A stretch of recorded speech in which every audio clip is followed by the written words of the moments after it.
Turn your living room into a joyful, hands-free playroom with CoComelon Sing and Play with JJ. Your child sings, moves, and learns right alongside JJ and friends, all on the big screen. It's designed thoughtfully to spark speech, rhythm, and coordination through songs and active play.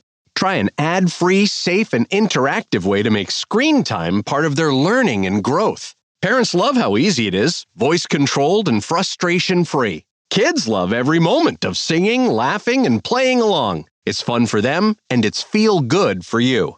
Available now in the Volley app on your smart TV. Just search Volley in your TV's app store and start your free trial of CoComelon Sing and Play with JJ today. That's CoComelon Sing and Play with JJ, available now in the Volley app on your smart TV. Search Volley and start your free trial today. Volley.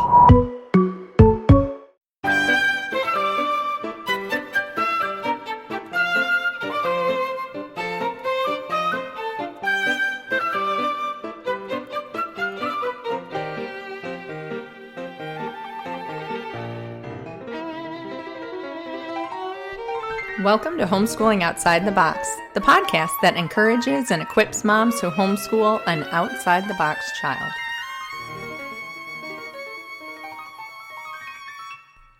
Hey there, I'm Cindy Renna. Thanks so much for joining me today. Today's episode is going to be a little bit different. Usually my audience consists of people who are homeschooling or have outside-the-box children or who are homeschooling outside-the-box children. Today, I would like to talk to those who are accidental homeschoolers. So with all this coronavirus business going on, most schools have been shut down. So all over the country, and perhaps in other parts of the world too, we have parents who have been called to homeschool. Even if you are a homeschooler, and if you're in my normal audience, I would love to encourage you to still listen. You might learn a few things along the way, and also you could be an encouragement to somebody else. You might have friends who are accidental homeschooling right now, and they're feeling overwhelmed or unprepared or maybe like they're drowning. Think back to when you first started homeschooling. It can be a very overwhelming time. Even if it's something that you chose and you're excited about, there's still so many things to learn and overcome, and things don't go the way that you thought they were going to go. And that's, like I said, that's when you choose it. So now we have groups of parents who did not choose it and had very little time to prepare. So you might have friends that you could reach out to and help encourage during this time. We don't know how long this is going to last. We don't know if it's just going to be like a long vacation. We don't know if schools are just going to be out for summer and not start back until the fall. There's been some talk about that where I live. So we don't know if this is a kind of a short thing or a long thing, but either way, it's good to be prepared. And a lot of what I'm going to talk about today are things that you can do whether or not you're homeschooling. And they might be some things that you can focus on even after the kids go back. All right, so for those of you who don't know me, I'll do a real quick introduction about who I am and why I have the right to talk to you today about these things. So I went to school. I went to a private school my whole life, and then I also put my kids, when they were in preschool, into a private preschool, and then they ended up going to public school for a few years too. So I am familiar with both sides of the fence. I was not homeschooled. I had no intention of homeschooling. Through a series of events, we ended up deciding to homeschool. It took us a few years to fully commit. We kind of homeschooled and then put them back in school, and then homeschooled again and then put them back in school. And then finally we decided, so it's probably been a little over 5 years that we have been homeschooling consistently. And we at this time have no plans of putting them back into school. So my children are 13, 11, and 6, which means we've got 7th graders, and we've got, yes, they're twins. We've got 2 7th graders, and we've got a 5th grader, and we've got one who's in kindergarten. So that kind of gives you an overview about who I am and where I'm coming from. I do have kids who are outside the box learners. All that means is that they learn in ways that are not typical. So I have one on the autism spectrum, one with super high functioning Asperger's, and one with ADHD and dyslexia. So we definitely have had our share of challenges when it comes to learning and development. We've learned a lot along the way. And so everything I talk about goes through that funnel before it gets out to you guys. So that's who I am. And what I want to do for you today is what I do for everybody who listens to me normally, and that is to encourage and equip you. Those are my two goals when I put a podcast out, is that I can give you something that will help encourage you and also give you something really practical that you can even do right away that will help equip you for whatever it is that you're taking on. You were called to bring everybody home, however many kids that you have, and homeschool them. I can see how this would be an overwhelming scenario. What you're needing to do now is marry those two worlds. And so, at risk of stating the obvious, your home is not a school. Now, I say that sort of tongue-in-cheek, and people might laugh at that, but take a second to really let that sink in. When you bring your kids home, it is unrealistic to think that your home will suddenly begin to function like a school. It's not. So I say that because a lot of times when people, and even people who intend on homeschooling and have done research and gone to conferences and looked it up, they still bring them home thinking that somehow their home is going to function in the same way a school would.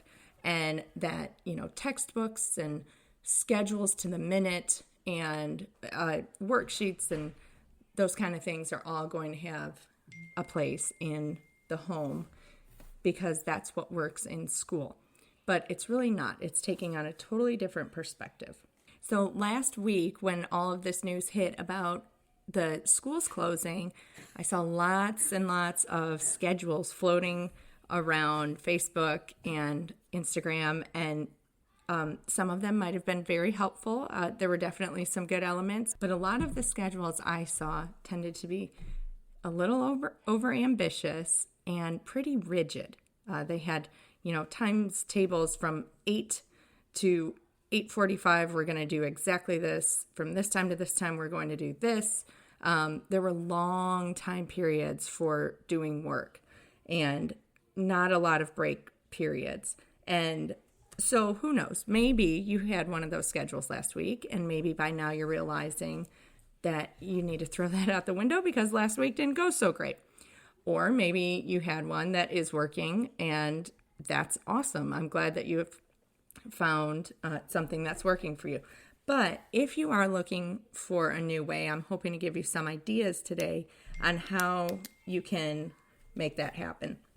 So this episode is not going to be about academics. From what I understand, most of the teachers have, at least in the schools around here, have sent home homework packets, or they've sent home, there's things online that they can be doing. And so they sort of are wanting to continue whatever it is they were doing in school at the time. So I'm not going to talk to you about academics. What I'm going to talk about is what's happening the rest of the day. So one of the first shocks to the system when you begin homeschooling is all the extra time that you have. This can be a big deal, especially for spouses who aren't there all day.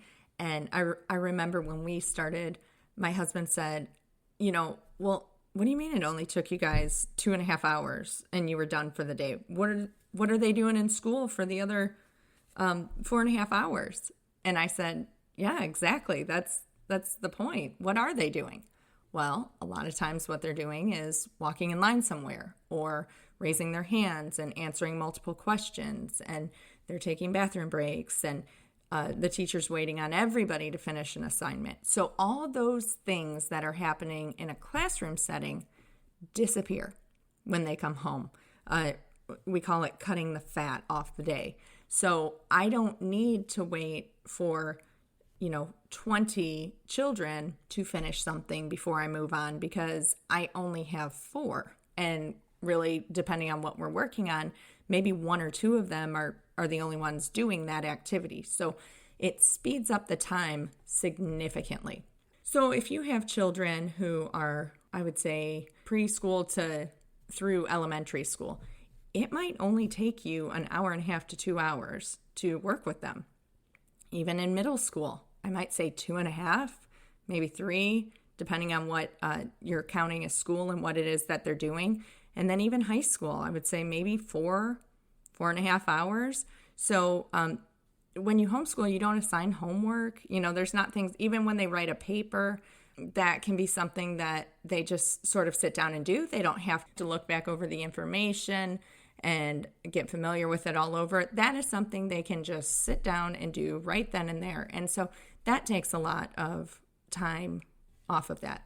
The other thing to consider is that a lot of homeschoolers are teaching in much shorter windows. So I would say it is completely unrealistic to think a child in elementary or middle school is going to sit down and do math for like 45 minutes. You want to work them through a lesson and move on. That might take 15 minutes if they're in elementary school. Maybe as they get older, 20, 25 minutes. So these are much shorter lessons, much shorter windows. And if a child understands something, then he's going to be able to complete it in a quicker time period. And he's going to be able to work at his own pace. So again, he won't have to wait for the class to catch up. He can move ahead when he's ready. Or if he does have a question, he can have your undivided attention. He won't have to wait. A lot more gets accomplished in a smaller window because you're working with smaller numbers. That is why the school day shrinks significantly when you bring them home. All right, so all this being said, there is no right way to homeschool. So all these schedules floating around, a lot of them have some really great ideas, and feel free to take some of those ideas. And then if you read something you think, that won't work for my family, just throw it out. Even homeschoolers homeschool in different ways. So just like there are public schools and there are private schools and there are charter schools and there are magnet schools, okay, there's different homeschool philosophies or methods or practices, however you want to say it. When your kids are at home, you're going to want to find what works for you. Don't try to duplicate the school system. Don't do what your neighbor's doing because you think that's the right way to do it. Really just be comfortable with making this an extension of your home. So if I'm telling you there's no right way to do this and you should really do what works for your family, how do you measure success? How do you know that this is going well? So I want to give you something today to help you to measure your success rate, or just to know that you're on the right track. So the way we're going to do that is by asking 3 questions. And those questions are we connecting? Are we growing? And are we learning? All right, so let's unpack these a little bit. Are we connecting? So this is a 2-sided coin. On one side of that coin, the question is asking, are we connecting as a family? The other side of that coin is, am I connecting with each person of this family on a one-on-one level? All right, so let's talk about as a family first. What is your home atmosphere like? Or what is your family culture like? Who are you? What are you guys about as a family? What are things that you enjoy doing together? Are there things that you have in common with each other, or group activities you like to participate in? Are you big into sports? Do you like watching football? Do you like playing baseball? Do you like board games? Do you guys like to go on hikes? Do you guys love music and can sing the lyrics to every Disney song ever written? Do you guys like to watch movies together? What is it that connects you as a family? And are you doing those things that connect you as a family? The other side of that coin is, how connected are you to the people in your house on a one-on-one level?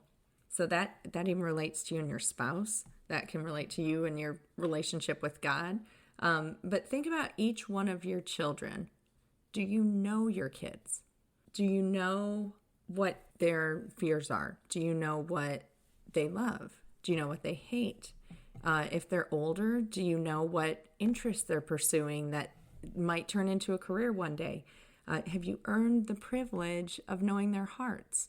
Do you sit and talk to them at bedtime and find out what troubled them that day, or, things that they might have been too shy or worried about to say in front of everybody? Do you have those quiet moments built into your day where there's a safe place for them to connect with you? Is there time for that?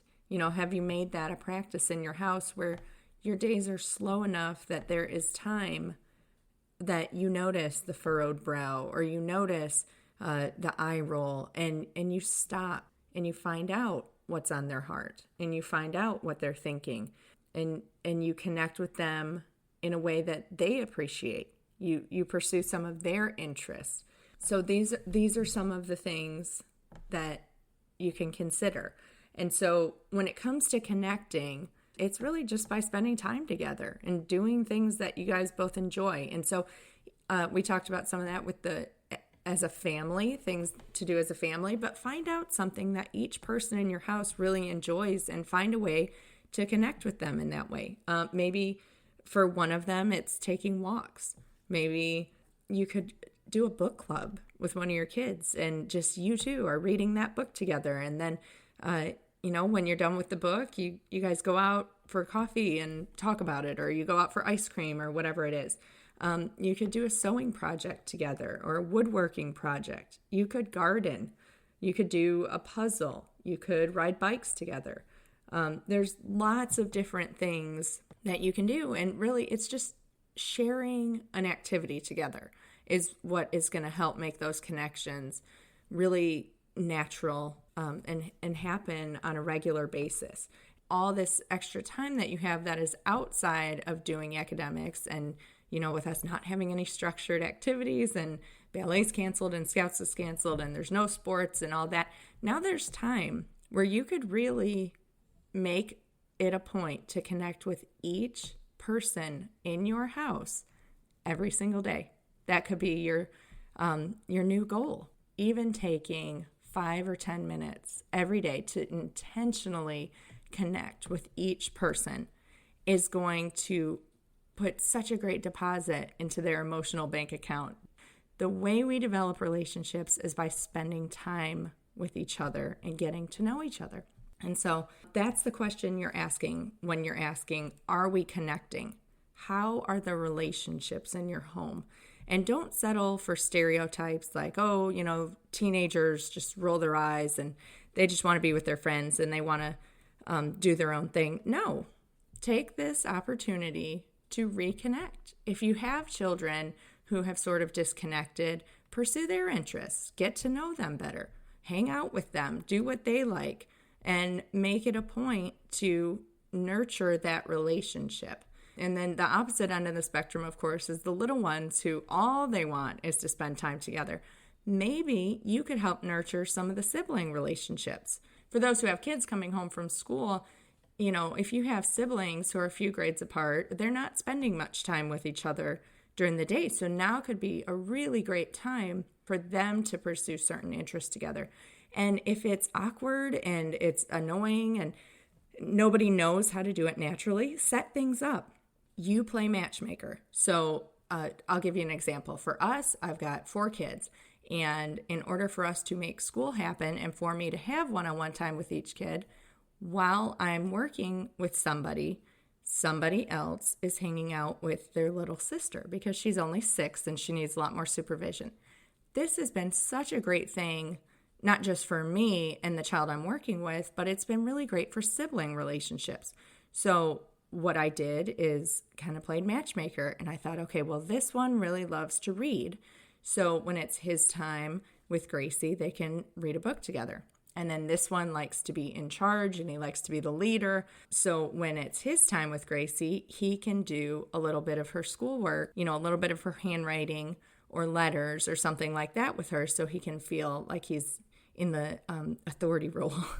And then another one is just awesome at playing and having fun and making up games. And we've got a park behind our house. So, for them, they just go play together outside. And he doesn't need much guidance because he can make a game out of anything. He's just super creative like that.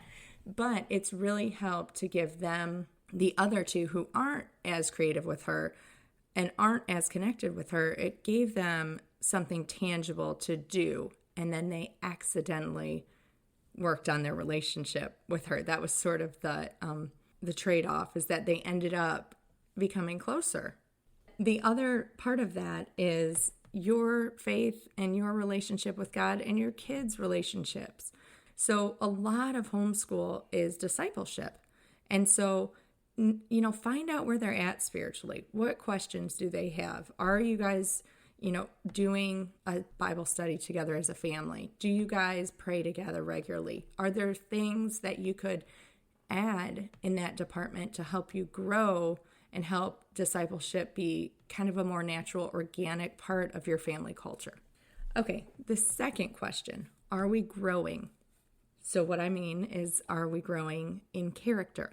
And yes, I'm saying we because it's really good to ask these questions of yourself too. These are great times for evaluation. You're kind of evaluating your family culture. It's a great time to look in the mirror and say, man, I didn't realize how busy I was all the time, or how stressed I really was, or how anxious I'd become. And you can step back from all of that. And then when all this is over, you can decide what gets to come back in and what gets to stay out. So the question, are we growing in character? When you relate this to your kids, you could ask, do you like your kids? I know that sounds harsh. Of course you love them. Do you like them? Are they becoming people, or are they people that you enjoy spending time with? Are they kind? Are they generous? Are they gentle? Are they patient? Are they humble?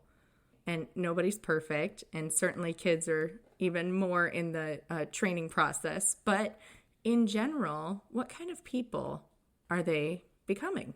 Okay, what habits make up their day and therefore their life? So think of it like a garden. This is a popular analogy when it comes to habits, but it's so great with kids. So, you're tending the garden of their heart. You're removing some of the weeds, those are the bad habits, and you're nurturing the soil to bring in some of the good.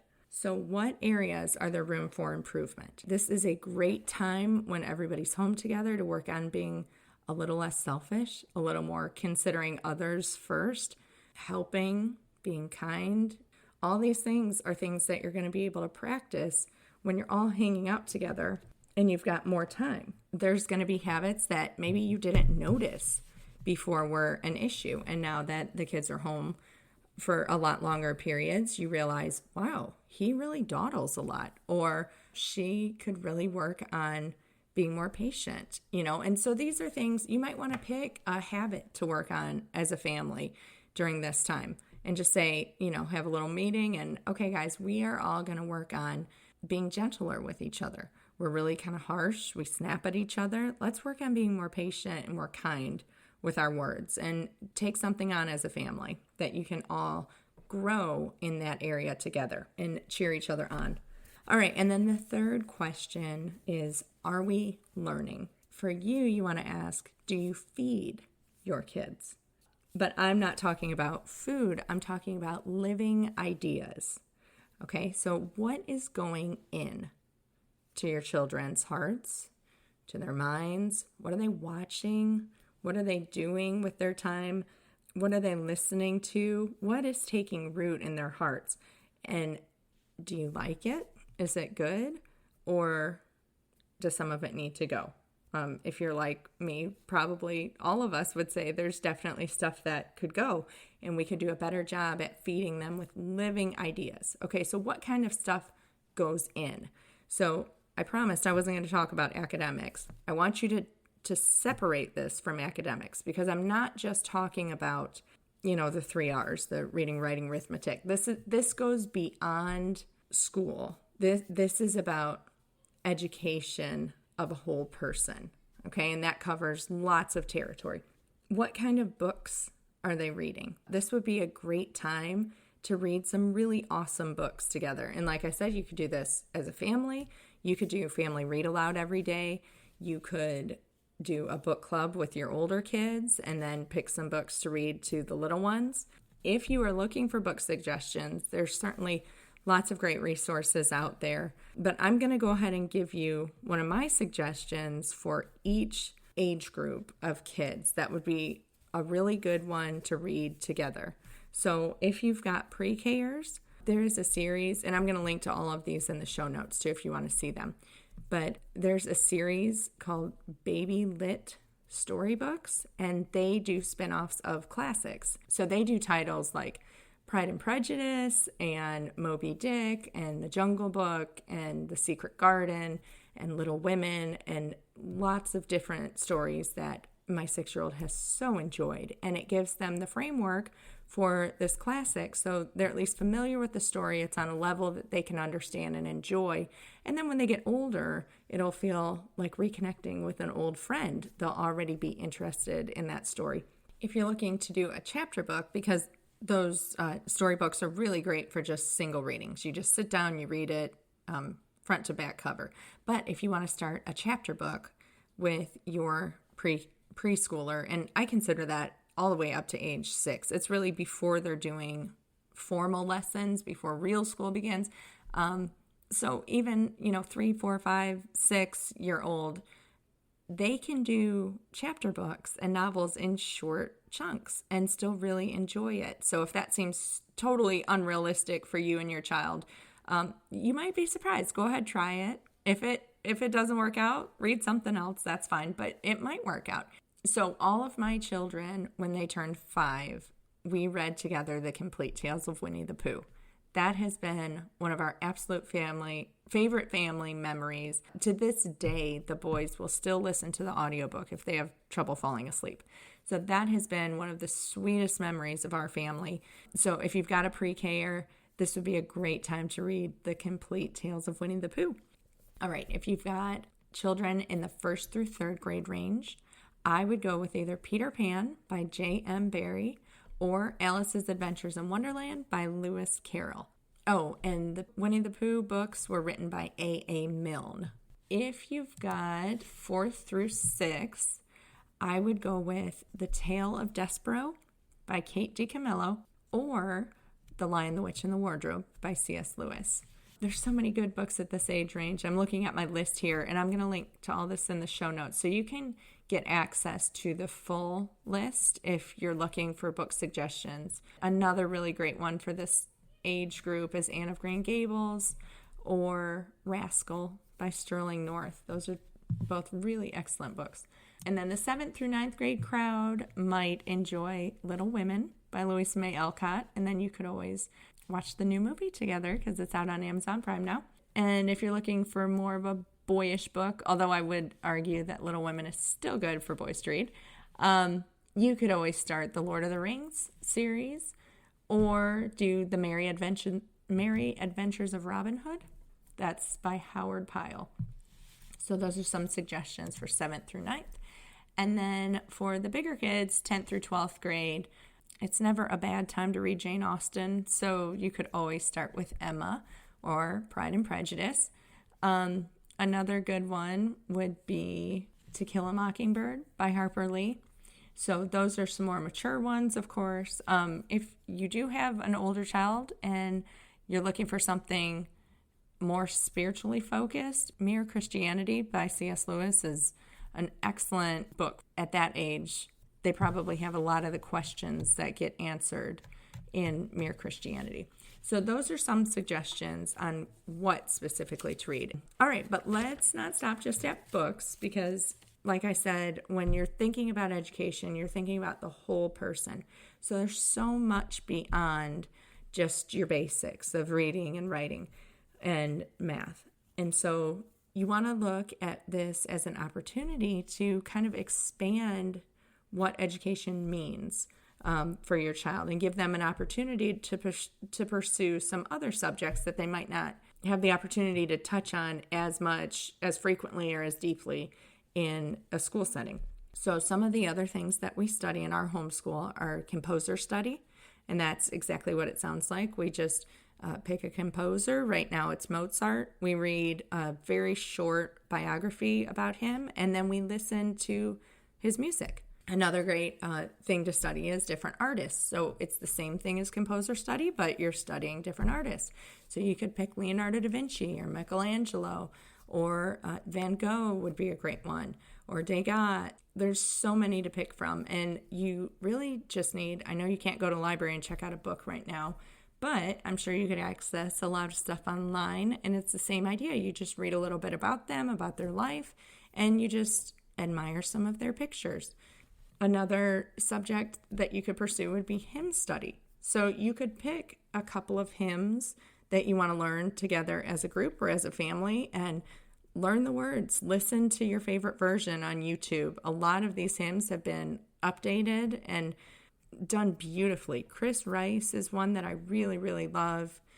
Reawaken Hymns is another one that we like a lot. And so they have taken the old hymns and sort of made them a little more updated, but the same lyrics. And so see if you can't find the story behind the hymn. That's always really interesting to us, like where this came from. So many of the hymns were written in uncertain times, and so a lot of them are really relevant for this time in our history. Another thing you could do is nature study. This could be you taking a walk together or a hike together as a family, but it's also where your attentions are when you're out there.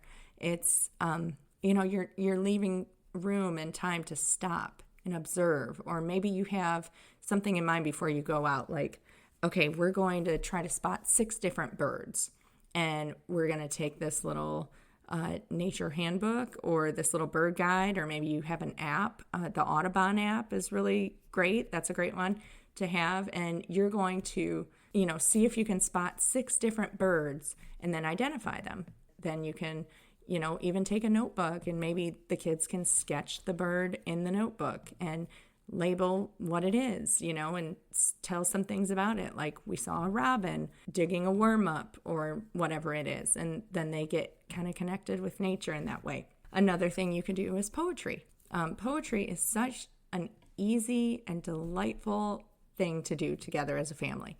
If the idea of reading poems to your kids makes you gag or makes you think, oh my goodness, that would never, ever work, I'll say 2 things. One, I would love for you to listen to my podcast with Julie Bogart. We talked all about poetry. And 2, I would like you to consider pairing your poems with tea and cookies, because even the big boys will come if you make cookies. So if you set the atmosphere right and you say, hey, we're going to have a tea time, and or maybe they don't like tea. Maybe you're going to have lemonade, or maybe you're up north and it's still cold, so you could have cocoa or whatever it is you're going to serve. If you feed them and give them something to sip on, and then you find a couple poems that you like, and that's key. You need to like them before you read them. You don't open a book of Shakespeare because everyone says Shakespeare's the best. You read what you think would be great because you enjoy it. And just share a couple poems, and then maybe ask them to find a poem that they think sounds good or whatever. And that can be a great thing to do. Just read a couple poems together. You don't need to analyze it. You don't need to tear it apart or dissect it or anything like that. Just enjoy it and enjoy your time together. Another thing you could do is pick a biography to read together. Maybe you guys want to learn about a certain period in history. Maybe, you want to say, okay, let's pick a time period, and we're going to read a book from that time period, based in that time period, and maybe a biography about somebody who lived in that time period. So maybe if you're going to read Little Women, you're going to do a little study of the Civil War alongside it. And maybe you could read some Walt Whitman poems, because he was the poet during that time that really, he wrote "O Captain, My Captain," which is about Abraham Lincoln getting assassinated. And maybe you could read about Robert E. Lee or Grant, and maybe you could read a history book. Across 5 Aprils is a book that takes place during the Civil War, and it's excellent. So maybe you could just pick a time period and just go all out with that and kind of focus everything you do around that time period. And you could study the geography of it too, and take a virtual trip. A lot of these online resources are available because of what's going on, because there's no travel. Maybe you could find a virtual tour. I don't know that one exists, but of Gettysburg or somewhere like that. And maybe you could, memorize part of the Gettysburg Address. Just have fun with it and really dig into something that your kids are interested in. And you could do this with all of them. It doesn't matter what age they are. If they all want to study it, find different books that would reach each level. Okay, and then the last thing, or the last category, is handicrafts and art. So this would cover anything from learning a new skill like sewing or knitting or woodworking or leatherworking, any type of handicraft, something you do with your hands. And then also art. So this is going to go into different mediums like charcoals or pastels or watercolors or acrylics or sculpting. You could dig into photography or any type of art form that you think your kids would be interested in. And again, this could be done as a group if you all want to pursue it together, or you could sort of make a list and ask each kid, say, hey, I'd really love for you to have a hobby during this time. I don't know about you guys, but I have one child that just has a very hard time amusing himself. So if he doesn't have a list of things to do or an agenda, he struggles. And that's another hurdle that you'll really have to get over, that I'm sure you're already seeing this first week with everybody home, is when you're in a situation where you're kind of told what to do all day and you have a structure. Some people do really well with that, and then they can have their free time to themselves, and they do well either way. But some people really have a hard time amusing themselves, finding something to do without being bored or getting into trouble or picking at their siblings or what have you. They need a little more structure. And so you can provide that for them by saying, okay, we're all going to work on and you don't have to call it handicraft. You can call it a hobby. Okay, I want you to pick a hobby off this list. We're all going to learn a new hobby while we're home together and see what they're interested in. You could also pursue a sport as a family. Like maybe you're going to go out and play soccer every day, or we're learning to play tennis right now. So maybe that's something that you have access to, that you can do something. Maybe there's a basketball net near your house. If you're gathered in a small group, that it's still okay for you to go out and use. So find something where you're pursuing individual interests.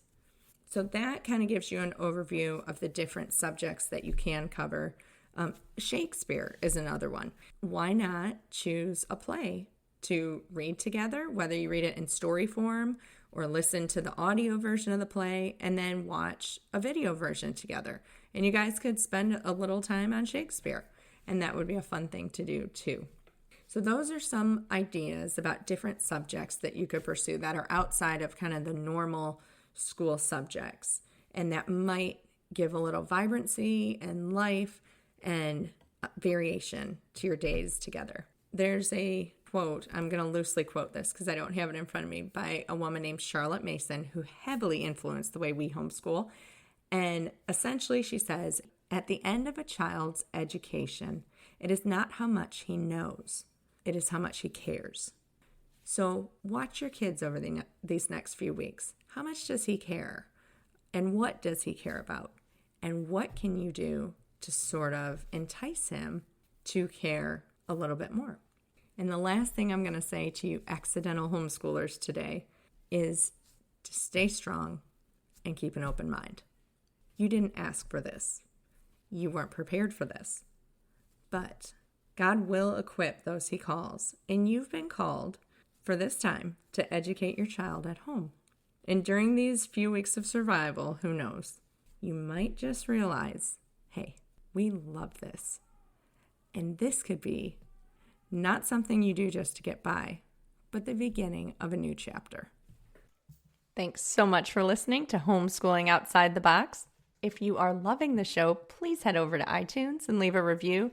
This is a great way to help other moms just like you find encouragement in their homeschool with their outside-the-box child as well. For more encouragement, be sure to head to cindyrenna.com and you can check out some great blog posts as well as a shop that will help equip you on your homeschooling journey.